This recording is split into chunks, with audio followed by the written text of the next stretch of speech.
would I score the setters in this activity?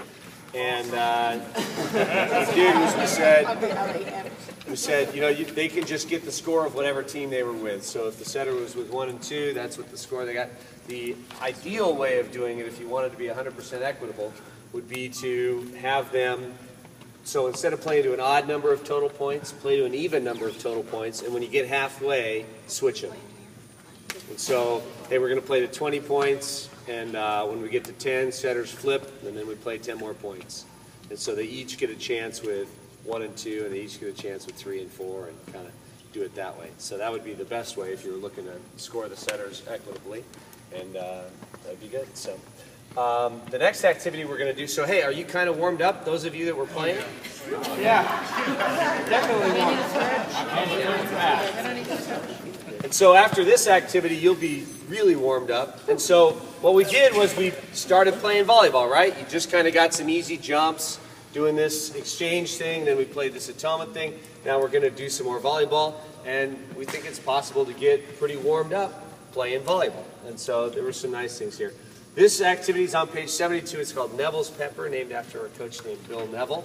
And basically what we're doing is we're scoring pluses and minuses, and only one team is scoring at a time. The team that's on, we're going to call it the Neville side, or the Nev side, is balls are being hit over to this side on teams that are just waving through. And this time you're not exchanging when the ball goes over the net. You're playing out the whole rally, and then you get off, and the next team comes on and plays out a whole rally. And this side is the one scoring points. And the way they score points, they get plus points and minus points. They get pluses by digging a ball. And we're going to say anything that comes across the net, be it a free ball or a down ball or a hard-driven spike, any of that stuff, a tip, whatever. If these guys play that up, they get a plus. If they win the rally for any reason, these guys hit it out, they kill it, whatever reason, if this side wins the rally, they get a plus. They get minus points if they dig a ball over the net. So over digs are a minus, and they lose points. They get minus points if they make a hitting error. So if they hit it out, that's minus. If they hit it in the net, that's a minus, etc. And they lose all their points, wipe the slate clean, if they don't pursue a ball. And so what will happen is, you know, hey, I'll dig a ball and it's going off into the corner, and my teammates will kind of look at it and, you know, and then go back. And we don't want that to happen. If we dig a ball, I want players pursuing the ball. And so the rule in the gym is if a ball is on the floor, you're on the floor. And so if it goes chasing back there, we'd like to see people run back there and dive after it. And when I was little growing up, you know, I'd see people play volleyball and the ball would bounce way over there and guys would just dive on the floor, and I'm thinking, you're just showing off that they can dive or what? And I didn't understand, but that was just part of the ethic, right? If a ball hits the floor, I'm trying to get on the floor after it.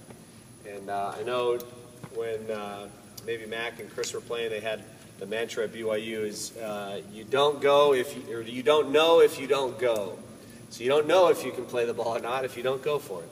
And so they want you to go for everything, and so do we. So in our gym, everything is in. So all these hoops and all this stuff that the ball could bounce off is in. And if it bounces off the wall, we're going to count that in.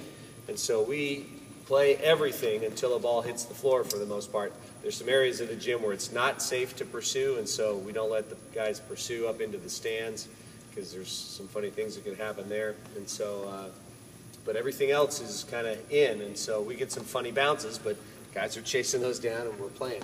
And so we're going to do the same thing here this year. If it goes off the wall, backboard, whatever, we're going to play it. So that's Neville's Pepper. And we're going to play this last line for team groupings. So 1, 6, and 9, you're team 1. You're going to be over here.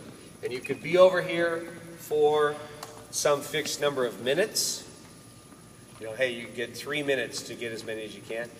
Probably the more equitable way of doing it is to have you over there for a fixed number of entries. And so what we're going to do is, let's see, we should have 13 and 14 here on this board. What we're going to do is we're going to have each team gets 20 balls. And we're going to toss 10. Let's cut it down. Each team is going to get 14. And after 7, we'll switch setters. And so if you're coaching, the easy way to do that is to get a bucket and put 7 balls in it, and then toss those, and when you're out, setter switch, put 7 more balls in, and that way you don't lose count of how many did I toss, and so that's the way we're going to do it. And you can enter down balls, you can hit down balls at them, you can underhand toss free balls to them, whatever you decide you want to do. So Mac and Chris, we got this going. Here, team 1, you're over here. 2, 3, and 4, you're waving.